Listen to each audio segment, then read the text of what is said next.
Oh, we're gonna have to go up with this one. We're gonna have to go up with this one. So that's one thing I'm big on too.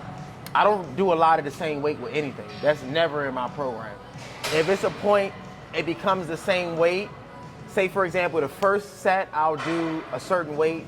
Then the second set is when I increase the weight. But when I get to that second set, that's when I'll probably use relatively the same weight. And the last set I'll go up again. That's something I always do.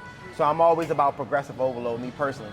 That's one of the main reasons why I feel like my physique is the way it is and how I'm able to kind of retain some of my strength is I've never been a person that's going to do 3 sets of 75 pounds. It's always going to be, okay, we might do 55, then jump to 75, then jump to 100s.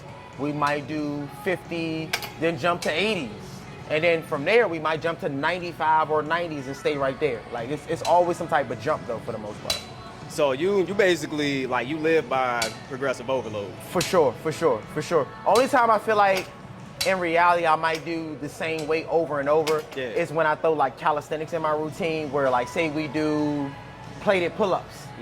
It might be a point if I've noticed that putting the first 45 plate on, it's challenging, that I might stay there. And like I said, the last set, I might add a 25 depending on how I feel, add a 45 from there.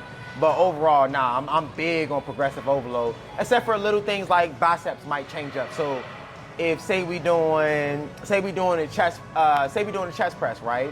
And I'm supersetting with a biceps, that'll be the only time that I use the same weight for the most part. So the biceps will keep the same weight, but the chest press will go up if that's the primary. So whatever the primary movement for that day would be, whether the primary movement might be the secondary muscle groups, or if the primary movement might be the compound muscle groups, that is, if I'm supersetting, the primary movement would be what I increase the weight on, and the secondary movement that I'm complementing the primary movement I wouldn't change the weight on that. Very seldom do I really do on that scenario.